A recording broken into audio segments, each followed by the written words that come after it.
business trip. Do the people move around? It does tingle a little bit.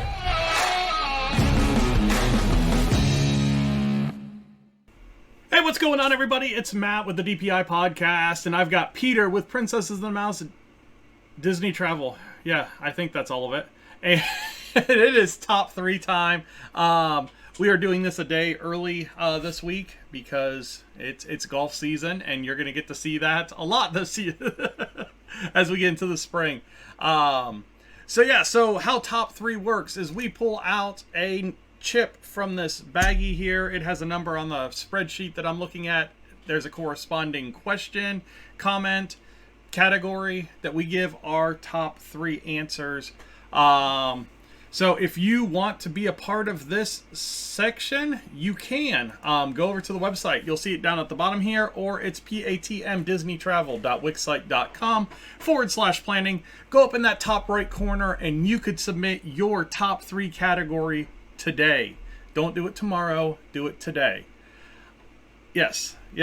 So what we're going to do is we're going to pull out this chip for tonight's show, and it is going to be number 16 or 91. It depends on which way you want to look at it. But there's only 25. So they don't go as high as 91. I guarantee it's 16. 16. So let's check out what number 16 is. And we are doing 16 tonight. Here we go. This is a quality Disney category.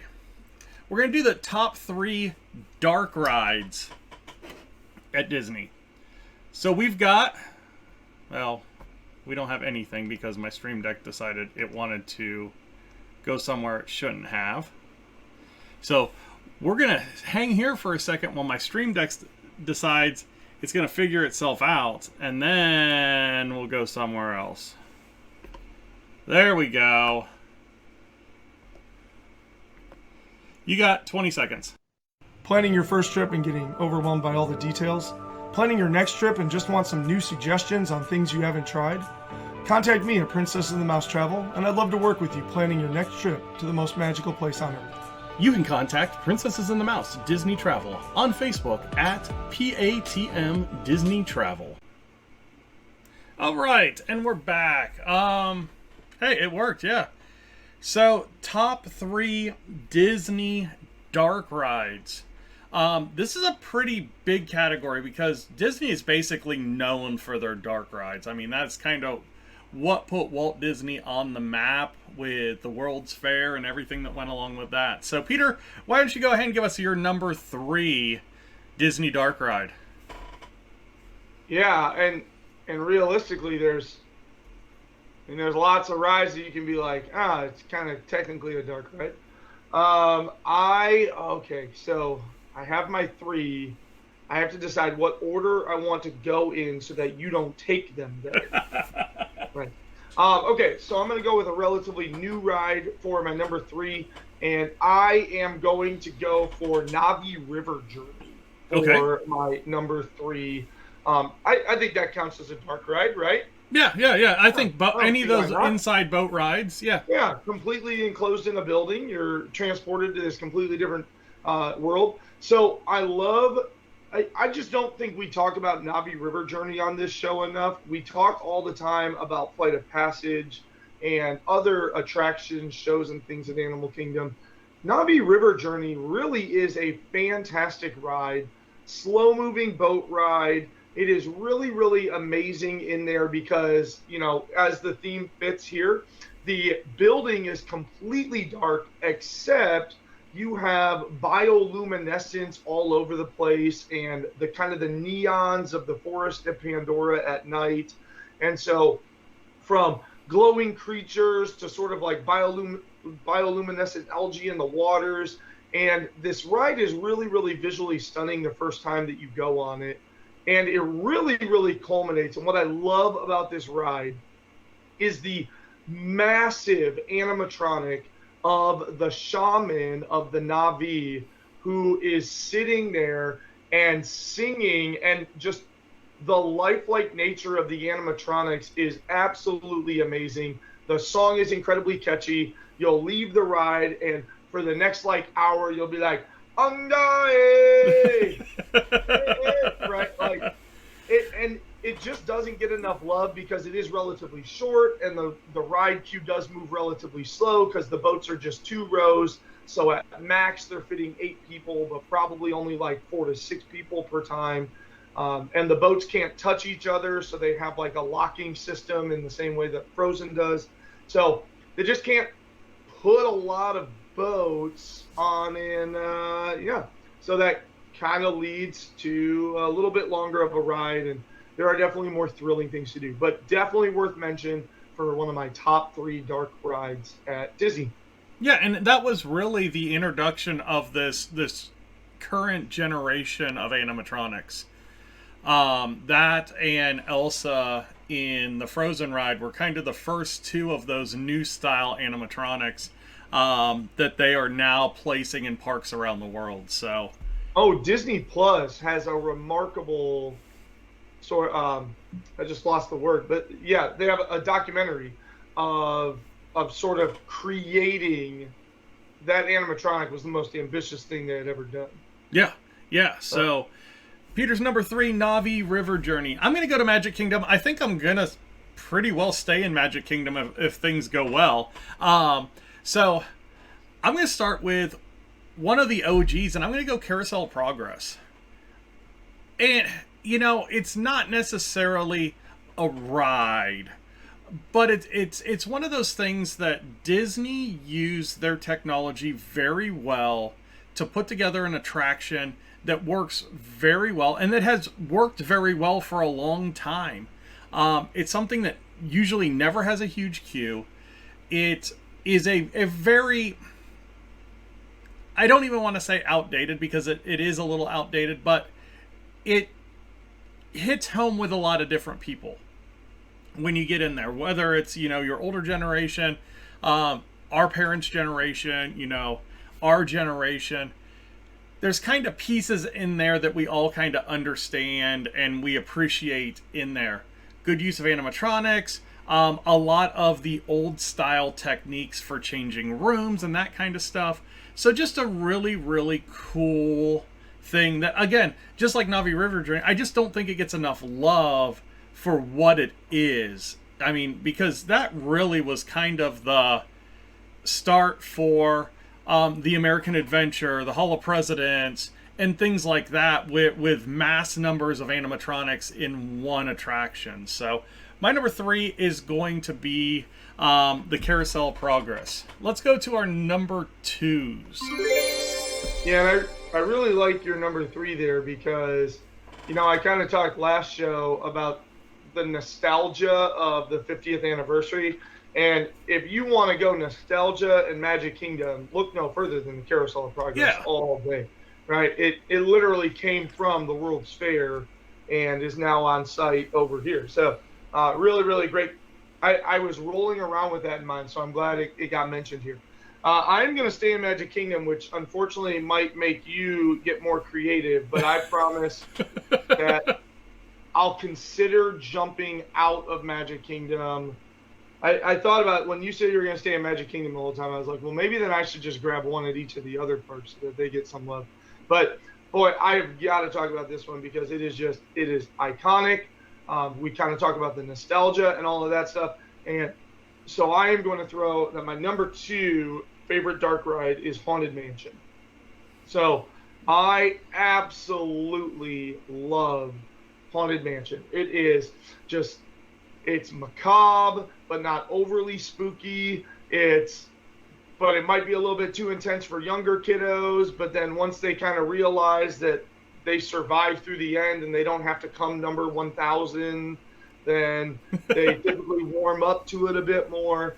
I mean, one of the more original rides at Magic Kingdom, California over in Disneyland has a fantastic version that is very, very similar with some subtle differences, and that makes them both kind of unique on their own.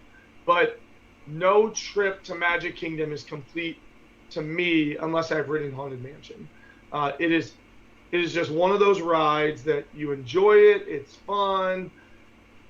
I can't say it's lighthearted because it's not really lighthearted. No, but you've got to be old enough to get some of the reference. Yeah, it is just such a cool ride. And again, we just kind of talk about culmination on my last one, culminating in the graveyard scene in Haunted Mansion. You get this catchy song, you get the hitchhiking ghost. It is just a phenomenal experience, and just always puts a smile on my face every time that I ride it. It's almost like you sit down in the Doom buggy and just go, ah. Yeah. So I got to mention Haunted Mansion. I apologize if that was one of the ones that you were going to talk about in Magic Kingdom, but you can get creative and maybe go find something in another park. I'm going to find something in another park because my number 2 is going to go over to Hollywood Studios, and it's going to be Mickey and Minnie's Runaway Railway. And I think whatever ride was in this building would have probably made our list because the Great Movie Ride was fantastic in its own merit. But Mickey and Minnie's Runaway Railway is just a fantastic ride for the whole family. Board a train that is conducted by Goofy, and chaos ensues, and it uses a trackless technology that's similar to what is used in Rise of the Resistance. And just, it's a fun ride. You got multiple showrooms. There's, 1, 2, 3, 4. There's 6 showrooms that each have their own fun elements to them. Right? I don't know. I'm counting them. You keep talking. Yeah, I was going to say, the entrance room. You kind of go through that train tunnel, which I wouldn't call a showroom. The Western. The Carnival. I guess there's 7 showrooms. But, yeah. Yeah. The city, the ballroom, the factory, the park. Yeah. Yeah. So, but no, it's just a great ride, and each of the showrooms has its own unique element for the ride. So, just a lot of fun. Each car has its individual path for the ride as well. So if you sit in a different car each time, it's a little bit different experience, which is also fun. So you can actually ride it 4 different ways and have a lot of fun with that as well. So which is really nice. So my number 2 is going to be Mickey and Minnie's Runaway Railway. Let's get on to our number 1s. And Peter, before we get to your number 1, where can people find you? Well, best place to find me is on Facebook. If you just find Princess and the Mouse Travel, you will see a picture of me and my kiddos, and I would love to talk to you there. On top of that, obviously, you can go over to our Wix site and kind of fill out the info form, and that'll get sent along to me as quickly as possible, and I'll get back to you as quickly as possible. I will say, though, on the communication side, I will get Facebook a little bit quicker, and as that kind of comes push notification to my phone, but the email, it's relying on me getting into Gmail and opening it up and seeing the form. So it might take a little bit more time, but if you prefer to communicate via email, then let's make that the first way we communicate with one another. That sounds good. Jeez. I dropped my cap. What's your number 1? Well, I mean, there's like 12 more that I want to talk about, but I will make sure, because I am sure that you're going to go back to Magic Kingdom. So I'll let you go back to Magic Kingdom with whatever you're coming back to. I am going to go and give Epcot some love. And over at Epcot, I am in between 2. So I am going to go with, actually, I'm just going to have a very boat-themed dark ride. And I am going to say that my number 1 favorite dark ride is the Frozen Ever After. It is fantastic. I remember when we started going back to Disney, whatever it was, 8-9 years ago with the kids, I remember walking through the World Showcase and going, wait a minute, I swear there was like a boat ride in Norway. Where is it? And that's when I looked up. Oh my goodness, it's under construction right now because it's being re-outfitted for Frozen. That's going to be really cool. So fast forward to then when we went back the following year, it was done. And I remember riding that ride and just feeling awe. Awe is the only word that I can use to describe it. And the experience starts way before that, because even just in the queue, you enter into the village of Arendelle and you see some of your favorite kind of like scenery and characters and nods to different things during the movie. As you kind of work through the cobblestone streets of Arendelle, you go in to the Oaken Sauna and see the family. More than you want to sometimes. More, yeah. And it's just really, really cool, because you're just kind of like stepping through, you're like there, you arrive to it. And then the ride itself is just, it really is spectacular. You start out, you see the trolls, you see Olaf, you see Anna and Kristoff and Sven, and it's all going great. And then, oh my goodness, you go through that door, and the way they timed up your experience with Elsa and the animatronics and the sidewalls and I mean, it is just an absolutely phenomenal ride. And I remember the first time I rode it, like I remember riding the ride like this. And then just sort of getting off and being like, that was amazing. And to think that they took my childhood ride that I remembered and enjoyed and put this amazing overlay over it. The ride was exactly what I remembered, because it is. They left the track the exact same. I was like, I feel like we're going to stop, and then we're going to go backwards for a little bit, and then, yep, that's exactly right. What an amazing ride, though. If you have never been on that, you know, I always have clients go, oh, well, you know, we're going with our kids, so we want to go to Animal Kingdom and Magic Kingdom. And I'm like, why aren't you saying Epcot? Like, why is Epcot is number one? And one of the reasons it is number one is because of Frozen Ever After. So that is my number one. Matt, I know you're going to go to Magic Kingdom, and I know that there are lots of different routes that you can take on this one. So that means I must have taken Haunted Mansion from you because you went over to Hollywood Studios. So what is your favorite dark ride at Magic Kingdom? Because you only have about 7 to choose from. I know. And I figured this was going to be your number one.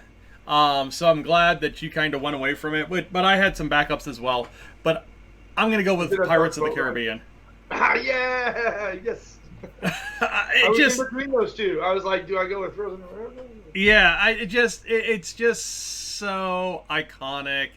It fits the bill in so many ways when it comes to Disney. You have the smells, you have the animatronics, you have the scenery. You just have that nostalgic Disney feeling. And I mean, like you said, I could have gone a lot of different ways with this one, but Pirates of the Caribbean, and it's one of the rides that when you go from park to park to park, it is vastly different. The only two that are really very similar are Disneyland and Disneyland Paris.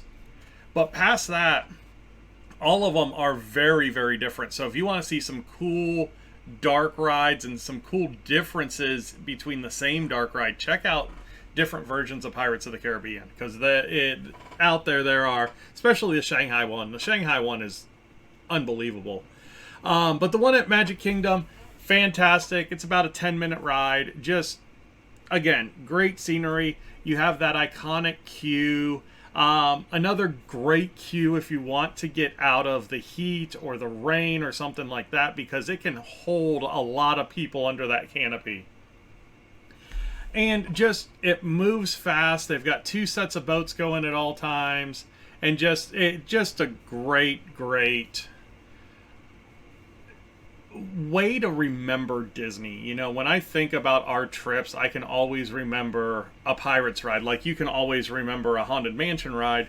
I can always remember a Pirates ride, or something that happened that we ended up at Pirates, or, you know, it's just one of those rides that you just kind of end up going back to 2 or 3 times, and it's just one of those rides. So, you know, it's a Pirates life for me. I'm going with Pirates of the Caribbean, and that is my number one. So, Peter, another great show. Thanks for joining us today. We also inadvertently did our top 3 boat rides. Yeah, for the most part. Well, I did Mickey and Minnie, so and you We had did. We had a collective 3 boat rides. Yeah.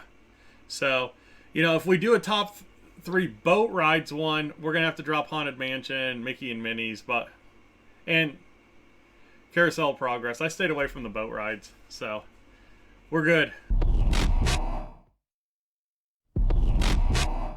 Hey, thanks for checking us out today. Don't forget to hit those like and subscribe buttons to help out the channel. Also, if you're looking for some more Disney content, check this out. I think you're gonna like it.